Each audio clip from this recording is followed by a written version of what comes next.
Bismillahirrahmanirrahim. Assalamualaikum warahmatullahi wabarakatuh. Waalaikumsalam warahmatullahi wabarakatuh. Alhamdulillahil muwafiqi lil ula, hamdan yuwafi birrahu mutakammila. Sallallahu wa sallam ala sayyidina Muhammadin al-Mustafa wa ala alihi wa sahbihi wa tuba'in wilah. Amma ba'du, faqad qala Allah ta'ala fil Qur'anil Karim, a'udzu billahi minasy syaithanir rajim. Bismillahirrahmanirrahim.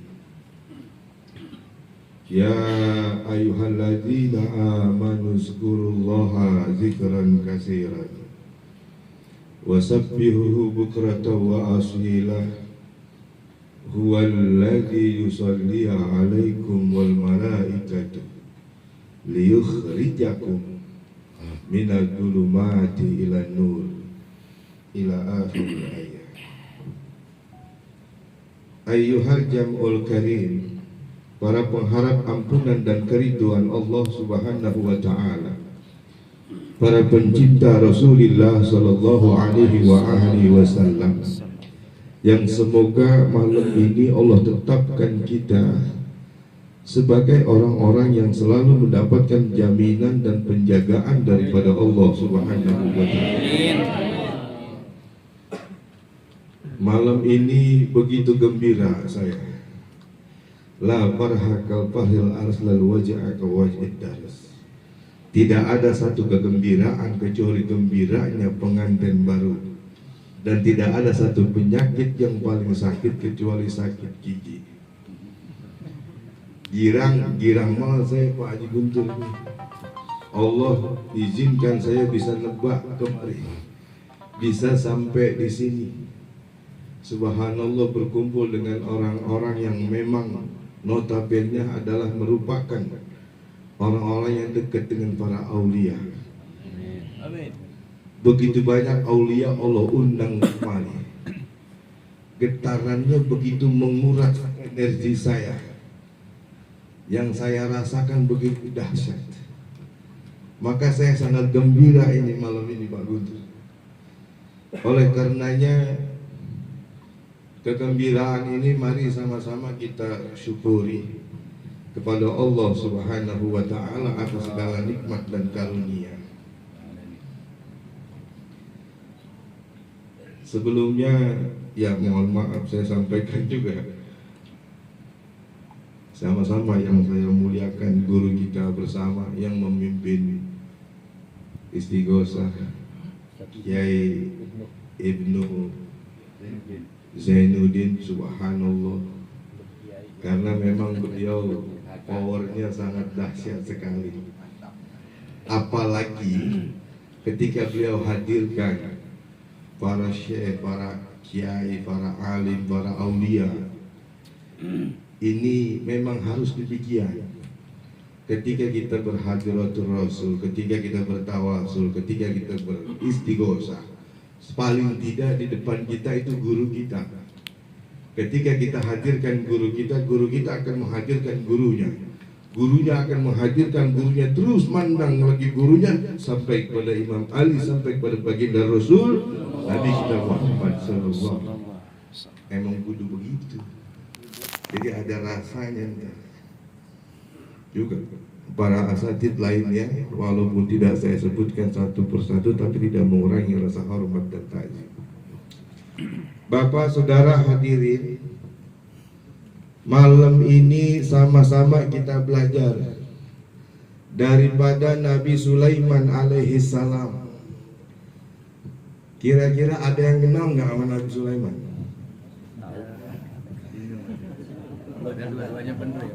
Kalau ada yang kenal, saya minta nomor WA-nya. Nabi Sulaiman alaihi salam terkenal dengan seorang nabi yang sangat kaya raya.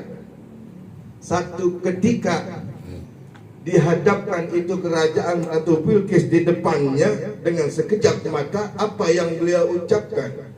Hadza min fadli rabbi. Ini adalah karunia Tuhanku.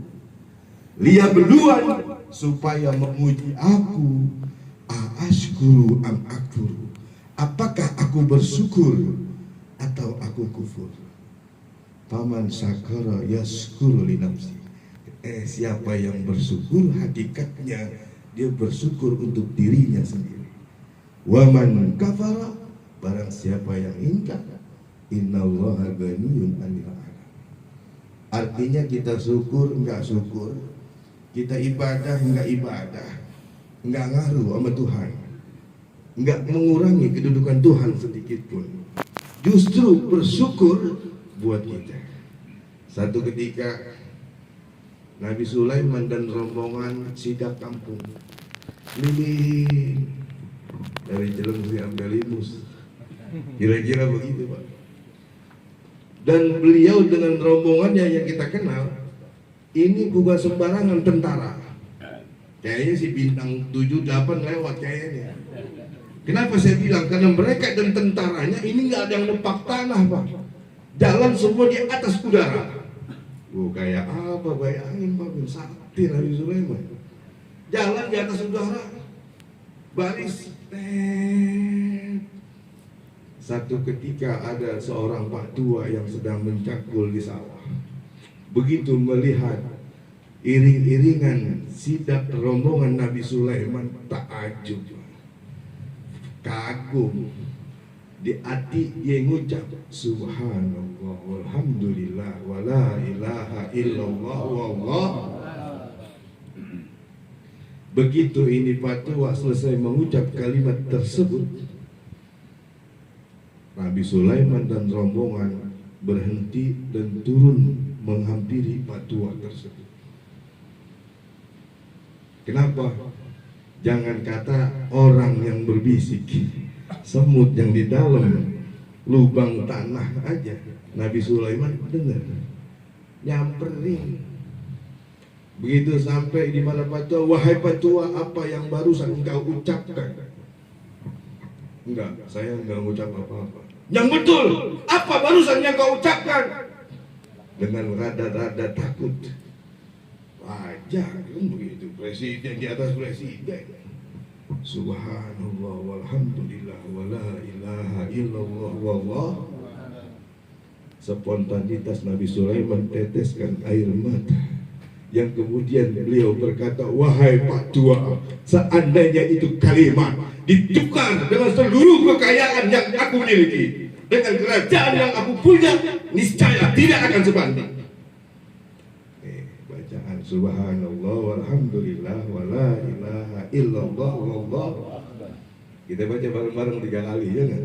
Subhanallah walhamdulillah wala ilaha illallah wallah. Subhanallah walhamdulillah wala ilaha illallah wallah. Subhanallah walhamdulillah wala ilaha illallah wallahu akbar. Wala haula wala quwwata illa billah. Berangkat dari sini Pak. Berangkat dari sini saya hanya ingin berkata, sesuai dengan muqaddimah yang tadi ayat saya baca.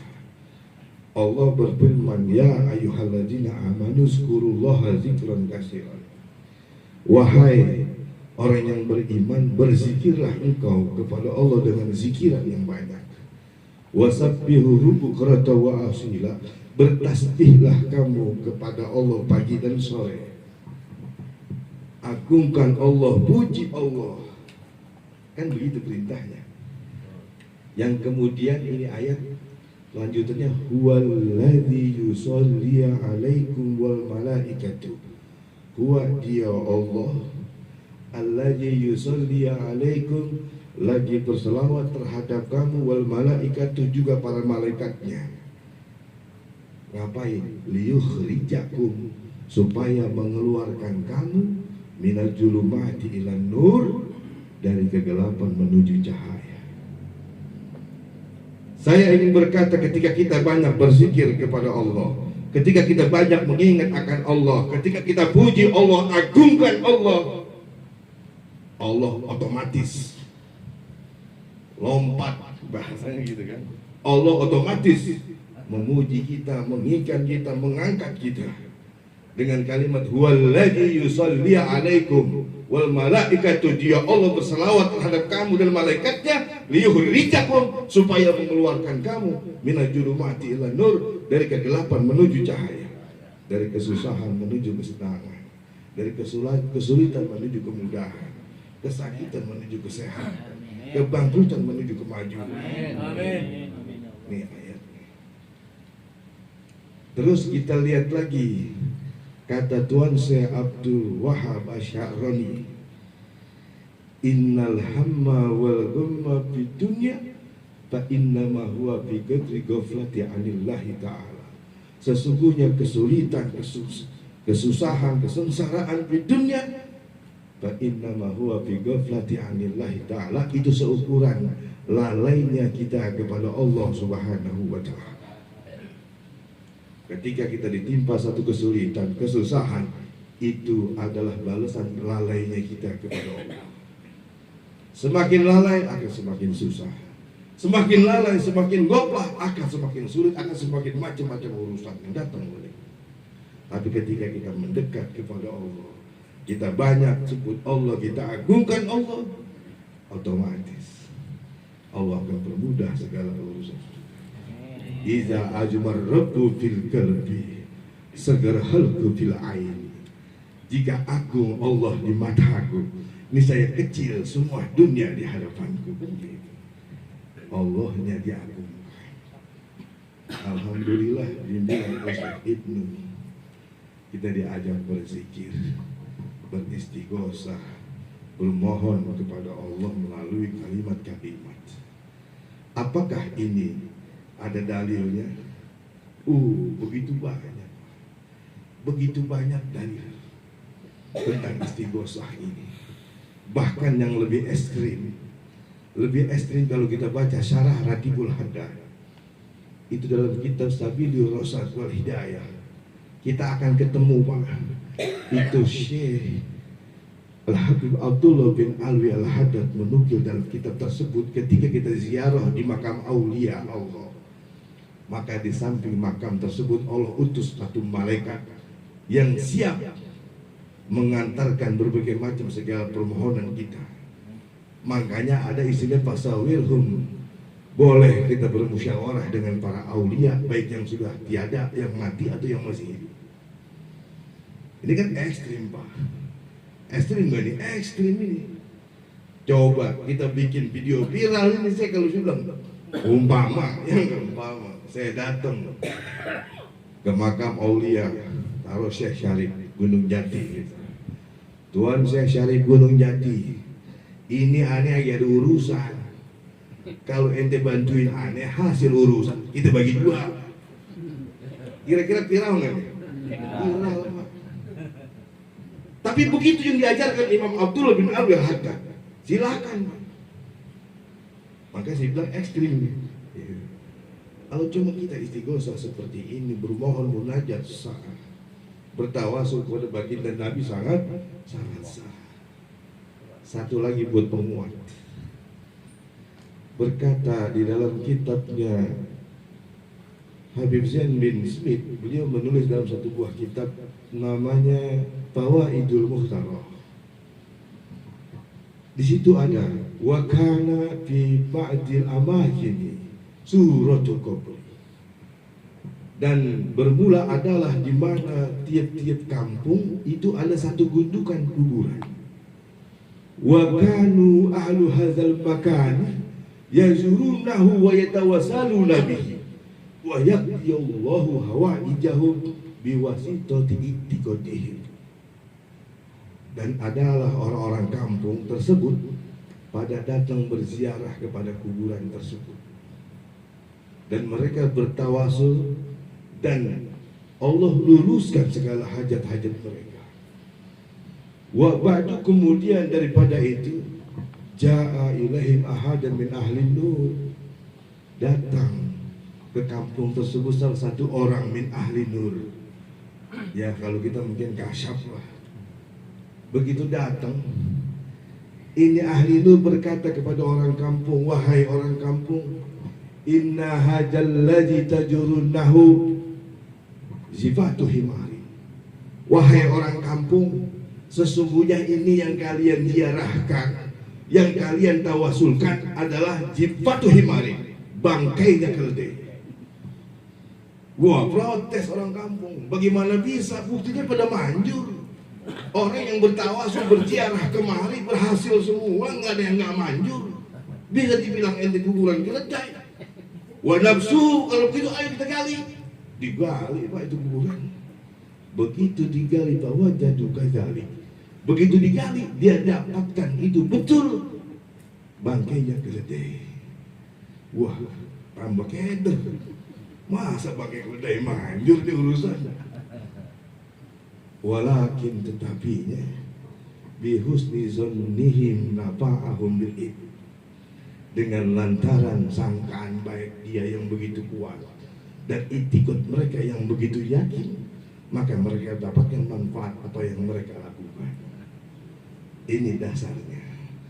Saya hanya ingin berkata, dia saja orang kampung yang bertawasul berziarah ke kuburan keledai manjur. Bagaimana kita dengan aulia? Bagaimana kita sebut-sebut nabi? Bagaimana yang lain-lainnya? Kan begitu. Mestinya kita lebih kerenan lagi. Kenapa? Yang kita baca ini bukan sembarang kita baca. Yang kita tawasulkan bukan sekedar tawasul. Kutub zaman yang mereka selalu mengawasi, mengintari semua orang-orang yang menyebut-nyebutnya. Zikrul aulia tanzilul rahmah. Menyebut-nyebut para wali akan Allah turunkan rahmat. Amin. Amin. Enggak perlu kita khawatir. Satu lagi Pak. Satu lagi ya. Satu lagi. Malam ada selanjutnya. Partai malam. Ngopinya kapan itu? Satu lagi. Kita ambil pelajaran daripada Nabi Musa alaihi salam. Kenapa kita ngambil dari Nabi Musa? Ini Nabi Musa namanya disebut oleh Allah dalam Al-Quran 360 kali. Dan kalau kita lihat kisah-kisah, banyak cerita kisah tentang Nabi Musa. Walaupun sudah alim al-alamah, tapi Nabi Musa masih belajar kepada Nabi Khidir alaihissalam.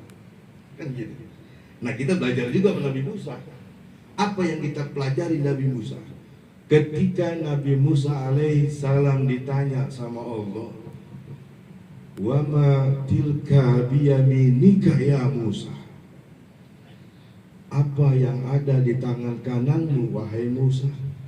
Qala, menjawab Musa, hiya asoya, itu adalah tongkatku. Atawakka'u ilaiha wa ahushu biha ala ghanami wa liya biha ma'arib ukhra.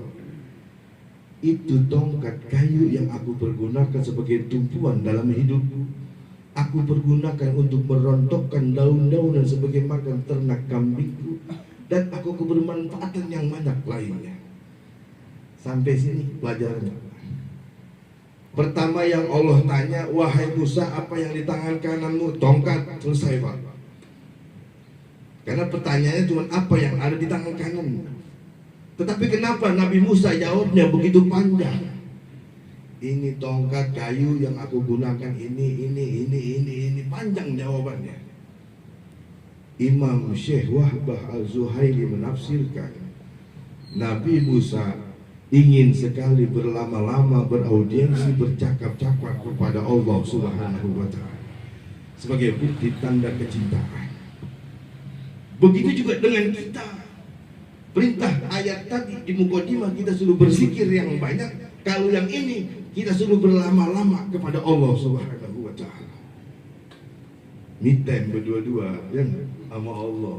Ngadu aja gitu sama Allah. Ampun ya Allah, ampun kan gitu. Apalagi di bulan Rajab yang pas bulannya wasyari'u ila magfirah, banyakin ampunan. Berdua-dua kita ngadu aja. Terus terserah kita apa yang mau kita baca, ngadu aja, lamain. Kalau kita sudah berhandai-handai kepada Allah, sudah berlama-lama kepada Allah, nikmat rasanya nanti. Kalau sudah nikmat timbul ketenangan, kalau sudah ada ketenangan, mata terang, wah, jalanan kelihatan, solusi mudah rasanya. Kalau kita sudah dekat kepada Allah. Bagaimana dengan Nabi Yunus yang di dalam perut ikan? Kan begitu juga. Nabi Yunus dalam perut ikan, 3 kegelapan, gelapnya siang, gelapnya malam, gelapnya dalam perut ikan, gelapnya dasar lautan. Apakah Nabi Yunus mundar mandir dalam perut ikan? Enggak. Kalau Nabi Yunus mundar mandir dalam perut ikan, itu menandakan Nabi Yunus lagi mencari solusi. Wah, digedor-gedor kali ini, terbuka nih pintu nih, ya kan? Kali dalam sini. Enggak. Atau kebangetan takut banget juga kagak. Kalau kebangetan takut, dia ngerung dan nangis, dia ketakutan dan enggak. Kalau dia takut banget berarti dia fokus terhadap masalah. Apa? Dia kembali kepada Allah, dia berzikir, la ilaha illa anta subhanaka inni kuntu minaz. Dia balik kepada Allah. Nah, pelajarannya kita rendengin nih. Semakin lama kita berdialog kepada Allah, semakin dekat kita berzikir, semakin banyak kita mohon kepada Allah, otomatis nggak ada yang dikecewakan oleh Allah. Yang kedua, ini tongkat kayu dibawa kemana-mana, kemana aja dibawa. Itu tongkat kan sakti, dilemparin jadi ular, diketuk itu laut jadi jalanan, kan gitu ya. Diketuk kepada batu, memancar mata air, 12 mata air. Apa maksudnya? Apakah kita cari itu tongkat Musa? Ya kagak, Bang. Emang masih ada begini ada itu tongkatnya, kan gitu. Ini tamsil majas semua. Cari sesuatu hal yang bisa membuat itu keajaiban muncul buat kita. Memang innallaha ala kulli syai'in qadir. Ija arada syai'an ayyakula lahu kun. Yang jadi permasalahannya bagaimana caranya supaya Allah mau mengucapkan kun buat kita. Kan gitu Pak. Allah sih kun selesai bentar jadi Pak. Masalah PR-nya buat kita bagaimana supaya itu Allah mau berkehendak, mau mengucapkan kun buat kita. Itu yang masalahnya. Ini yang kudu dirayu. Allah juga kudu dirayu. Rayunya bagaimana? Kalau tadi Musa pakai tongkatnya dengan satu sarana alat, nggak pakai tangan sendiri kan? Itu laut ditepak, enggak pakai alat Pak. Dan alatnya digoyang, alatnya digerakkan juga. Artinya syariatnya jalan nih. Syariatnya apa kayak bentuk jelas, wasilahnya terserah. Apakah setiap subuh kita kasih makan anak yatim 1000 anak yatim? Kan bisa Pak. Apakah kita bikin setiap pagi Jumat itu hataman Quran 30 kali hataman Quran? Kan bisa. Betul apa betul? Itu yang saya maksud tongkat Musa. Bikin sesuatu yang istimewa buat kita, yang sehingga dengan amalan tersebut Allah memandang kita. Allah mau berucap kun fayakun buat kita. Apakah kita sudah demikian? Ini PR buat kita. Kita belajar. Cari sesuatu terserah. Kita pancing. Ini rahmat. Kita pancing ini supaya Allah mau menurunkan buat kita. Bagaimana caranya? Pakai amalan cerdas tadi. Kalau Pak Guntur sih jangan ditanya beliau. Beliau udah di atas rata-rata beliau. Iya, ya artinya apa? Udah banyak tongkatnya beliau punya. Saya datang ke rumah minta tongkat sama dia. Ya artinya apa? Iya Pak. Kita pakai amalan cerdas. Zikir dekat sama Allah udah banyak. Cari tuh amalan yang istimewa. Kalau kisah anak muda yang terjebak di dalam goa dengan beramal amalan, lah masa kita nggak punya kan gitu. Bikin sesuatu yang dengan amalan tersebut Allah langsung memandang kepada kita. Allah langsung berkehendak dan berkenan apa yang kita inginkan. Wassalamualaikum warahmatullahi wabarakatuh.